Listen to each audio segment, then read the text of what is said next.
There's a refreshing lack of histrionics in the acting of the new Broadway revival of Proof. Even though the subject matter concerns grief and mental illness, topics which typically lend themselves to big performances, everything in director Thomas Kail's production is scaled to a recognizable human level.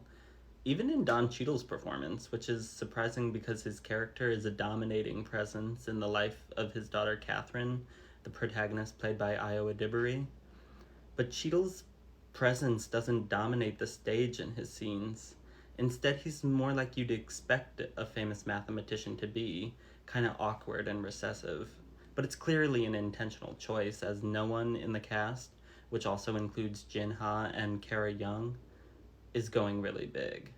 After the last play Kail directed, Anna Christie, starring his wife Michelle Williams, which featured an all-timer scenery-chewing performance, perhaps the director deliberately went in the opposite direction for this one.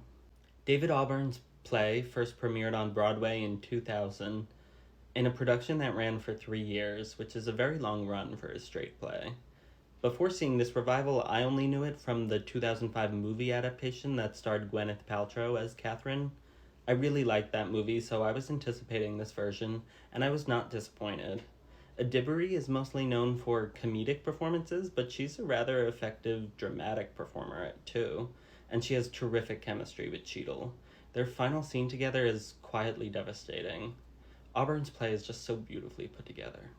Also worth mentioning is the new incidental score by Oscar-nominated composer Chris Bowers, which is by turns bright and ruminative, and the deceptively simple scenic design by Teresa L. Williams. There isn't much to the set, but it does some cool things. Basically, all this production had to do was not get in the way of a great play, and they succeeded.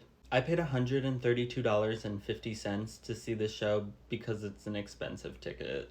My recommendation is just to get the cheapest ticket you can because it's a small theater and I don't think any seat would be a really bad view for this particular production. But I sat in orchestra row N, seat 6. Proof is playing at the Booth Theater until July 19th.